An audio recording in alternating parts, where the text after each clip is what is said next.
Hello everybody and welcome to my review of Uncharted 3, Drake's Deception, released in 2011, 8 years ago, and is the third game in the critically acclaimed series Uncharted from Naughty Dog. The plot of Uncharted 3 is that basically Nathan Drake is back once again with his gang of treasure hunters, and they are going in search of the Atlantis of the Sands, up against this evil, sinister organization. And he's trying to trace back his roots to Sir Francis Drake as well, which is interesting. And we get to see a bit of a glimpse into Nathan Drake's past and how he met Sully and his, relationship, and also, yeah, that's kind of it, really. So, Uncharted 3, Drake's Deception. Another absolutely fantastic game. I mean, this may not be quite as good as Uncharted 2, just not quite there. But overall, it is, it's essentially more of the same. If you loved Uncharted 2, you will probably love Uncharted 3. Because it offers basically everything you loved about the second game. The only real addition that they've added is the fighting. The fight choreography is slightly improved, where you have to counter-attack and you have to grab people, and you have to keep pressing more buttons to fight the guards. And that stuff definitely comes into play in Uncharted 3. But other than that, it's pretty much the same gameplay. There's not much that's been added. The cinematics of this game are fucking outstanding. Just like the second game, Naughty Dog have created something that could be a Hollywood blockbuster. It is so good to look at. The graphics are amazing, and especially on the PS4 remastered version. It's really good. And some of the moments that you play through are just amazing. Like when Drake is wandering the desert as well, that looks really cool. That was a really interesting chapter. Just little subtle details like that make it interesting.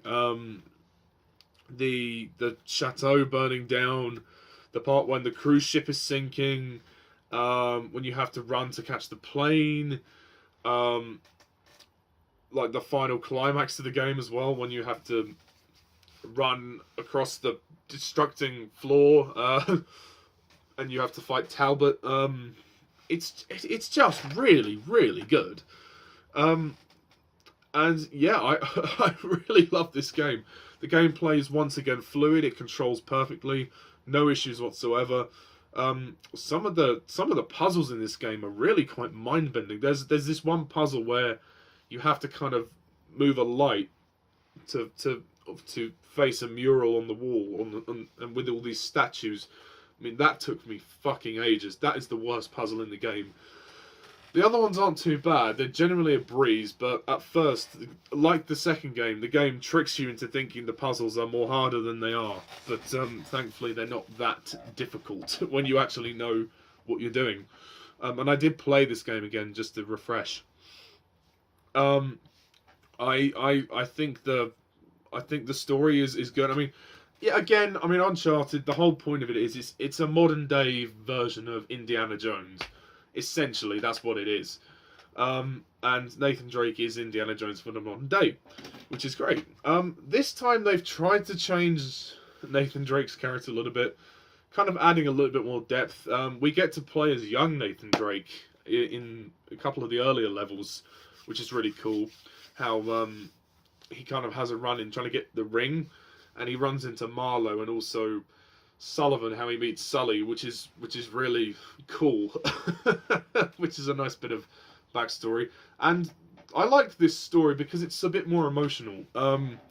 There's a bit more emotion attached to this, particularly towards the end. This is more about Drake's relationship with Sully, because Sully was kind of absent from the second game. He was in it, but he wasn't really in it that much. Because the game was because Uncharted 2 was introducing a lot of new characters. But Uncharted 3, Sully is very much part of the story. And I like that, Drake's relationship with him is tested. Like, when Elena says to him, he would go to the ends of the earth for you. Just don't ask him to. And that's what makes Uncharted great. It's not the fact... the fact that it is like Indiana Jones. That I can forgive that, because I think that, you know, I can look past the fact that that concept is unoriginal, because everything else is so good. And it's a game, you know, and the writing for the characters and the dialogue, it's so good. You don't get this in games these days. The acting is great. I love Nolan North as Nathan Drake. He's once again very charismatic, but this time he's a little bit more mature. Although at the same time he's still very reckless. He does endanger a lot of people. I think that he's really cool, and constantly in this game people are questioning him. They're like, "What are you trying to prove? Why are you going after this? You know, is this really worth it?" Particularly the characters of Chloe Cutter. Chloe was in Uncharted 2 quite prominently. She's in this game, but she's not in this one as much. The characters of Charlie Cutter, I thought he was cool. I really liked him. I thought he was quite funny, and I was disappointed that those two didn't actually make it to the end of the story. You kind of go through the first half of the game with them, and then Cutter breaks his leg, which is unfortunate, and then he's out of the game. Chloe decides to bail out of the whole thing entirely because she doesn't think it's worth it. And then the second half of the game deals with Elena coming back into the story. And you know, the characters never actually cross paths. This is something Jeremy Johns mentioned in his review. I mean, you know, the story deals with these set of characters in the first half, and then the next set of characters in the second half. So, and you know, the two parties of characters never really cross. So it would have been nice to actually have Cutter and Chloe come back into the story, or continue into the story. Although in a way it does kind of work, but it just means that they don't really get an exit. They're just like, oh, you know, we're out now. Okay, bye. But you know, that's not really a major complaint. I mean, the graphics are superb. I mean, once again, you're going to be climbing things. You're going to be swinging off. There is a long time in this game when Nathan Drake is on his own. So there's a sense of isolation about Drake's deception in this story. Whereas in the previous games, he was always with somebody, more or less, like Sully or Elena or Tenzin or Flynn. But this time, or Chloe. But this time, he's on his own. He's in the desert, and he's wandering the desert. Maybe that desert level goes on a little bit too long. Like the chapter 18. And also, that's another great cinematic moment. When you're on the plane, chapter 17, amazing. When you're fighting the guy up the plane, and then he falls all the way out, and he grabs onto the box. I mean, I can't believe you can play this. This is incredible. When, you know, he gets chucked out of the plane, he's holding on for dear life, and he's pulling the parachute on the crate, and it's just... I mean, you just cannot believe your eyes when you see it. It is just fantastic. I mean, they went all out with this game. They really went all out for this game. I don't think the villains are as good this time. They're still good, but they don't get as much to do. I think Lazarevich is definitely more threatening. Marlowe, she's cool. I mean, I agree with Jeremy Johns. She kind of looks like Helen Mirren. And I think she's kind of sinister. But she doesn't really get a lot of development to her character. She's just kind of there. Same with Talbot, the henchman. Although, I mean, Talbot's cool. He's like this kind of posh Englishman. And there are moments, actually, which are really interesting about this game when Nathan Drake is drugged. And you have to play through these moments where the screen's all distorted, the colours are all weird, and you have to move through. The screen's kind of like going up and down, and you're hearing Talbot's voice in your head. The music is going, and it's really, really creepy. Especially towards the final act of the game, it gets fucking difficult when the guards like start going on fire, and it takes ages to shoot them. And but yeah, it was a little bit challenging. This game definitely challenges you a lot more than the first two. But yeah. And yeah, what was I going to say? Oh yeah, the music, the soundtrack for this game is fantastic. Probably the best soundtrack for Uncharted, well, definitely one of them. I would say. I mean, obviously the story's not done. They thought they would make one more just to end the series, and they made A Thief's End, which took them 5 years to do it. But they managed to make something else. So I will review that one next time. But Uncharted 3, it is everything you could have asked for. It may not be quite up there with Uncharted 2, because Uncharted 2 was fucking incredible, but this one is almost as good. It is almost up there. Just some of the characters aren't used as well as I would have liked in the story. But other than that, I can't fault this game. This game is great. It is a really great game. If you love the first two Uncharted films, if you love the first two Uncharted games, you will probably love this game.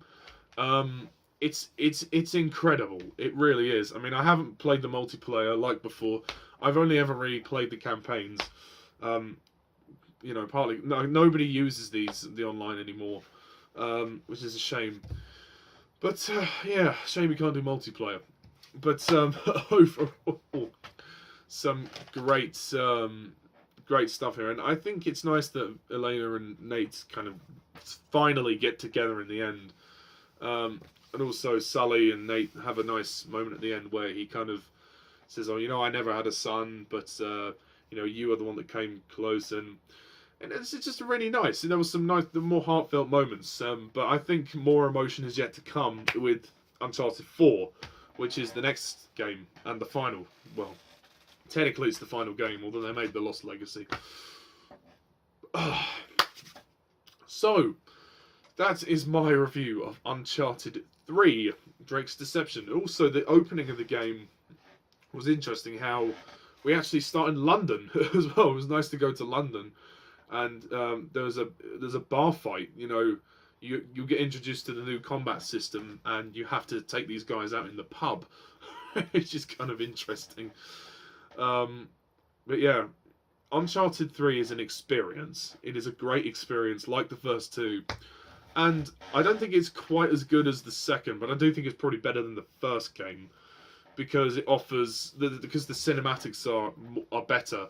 And we go to various locations, like we go to Paris, we go to Yemen, London, the Rub al Khali Desert. When we get to the Atlantis of the Sands, it may not look as lavish as Shambhala does in the second game, but it's still pretty damn impressive for what it is. So I can't I can't say I don't love this game, because it is amazing.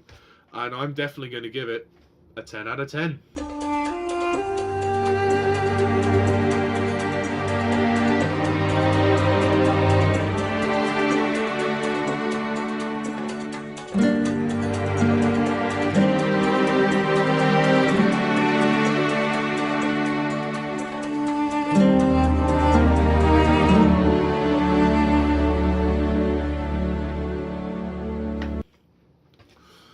Yeah, I think it deserves a 10.